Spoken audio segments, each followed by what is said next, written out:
Another case discussion for you. इसमें आप देखेंगे कि पत्ता गोभी की सब्जी की फ़ोटो बनी हुई है, तो जाहिर सी बात है कि जो टेपवर्म है, जो कीड़ा है, वो हरी पत्तियाँ जो गंदी होती हैं, जिसमें मिट्टी लगी होती है, वहाँ जाके वो अपना घर बनाता है।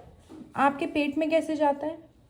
आपके पेट में जाता है वो गंदे पानी से, गंदे खाने से और गंदे हाथों से।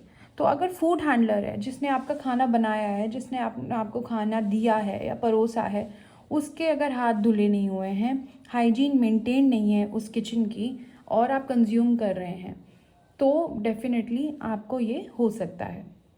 But as a medical student आपको क्या क्या मालूम होना चाहिए, let's talk about that. And also one more thing, ये सिर्फ कैबेज से ही नहीं हो रहा है। कोई कैबेज की एफिनिटी नहीं है अलग से कि टेपवर्म है तो वो पत्ता गोभी पे जाके चिपकेगा, नहीं। वो धनिया, घिया, तोरई, जहाँ पे भी मिट्टी है और उसको एक गंदा इन्वायरमेंट मिलेगा, वो वहाँ जाके अपने एग्स ले कर सकता है। So you don't have to think कि बस पत्ता गोभी में कोई प्रॉब्लम है। किसी भी कच्ची सब्जी में जो अच्छे से धुली नहीं हुई है, गंदे पानी में धुली है, या फिर गंदी जगह रखी हुई थी, बहुत मतलब उसकी हाइजीन इज़ वेरी पुअर, जो कि इंडिया में बहुत कॉमन है, ये हो सकता है। क्या है, अब ऑब्वियसली अगर इसको खाने के बाद मिर्गी के दौरे पड़े, सर दर्द हो, एक्सट्रीम सर दर्द हो, उल्टियाँ होने लग जाएं और चक्कर आने लग जाएं, अगर ये 4 कॉम्बिनेशन है, जिसमें कि मैंने फीवर, पीलिया और पेट दर्द अभी तक नहीं बोला है, मैंने आपको बोला है मिर्गी का दौरा, हेडेक, वॉमिटिंग और ड्राउजीनेस, अगर ये 4 का कॉम्बिनेशन है तो आप प्लीज़ टाइफॉइड और हेपेटाइटिस को भूल जाइए, आप न्यूरोसिस्टिक सर्कोसिस सोचिए।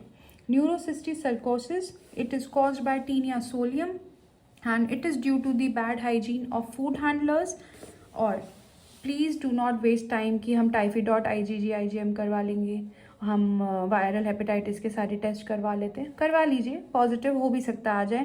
पर इस केस में जहाँ पे आपको या किसी भी पेशेंट को मिर्गी के दौरे जैसे दौरे पड़ रहे हैं, then you should immediately go for MRI and CT scan. Do not waste time in typhoid, do not waste time in viral hepatitis, क्योंकि वायरल हेपेटाइटिस जब होगा तो पीलिया होगा ना। हेपेटाइटिस मतलब क्या, लिवर इफेक्ट हुआ। लिवर सबसे पहले अपने आप को कैसे बताता है कि मैं ठीक नहीं हूँ? पीलिया करके, पेट में दर्द होके। तो हेपेटाइटिस A और E, ठीक है, पीलिया और पेट दर्द है तो ज़रूर करवाइए। टाइफाइड कैसे बताता है कि मैं हूँ? गैस्ट्रो इंटेस्टिनल सिम्टम्स देके, उल्टियाँ, पेट दर्द और लूज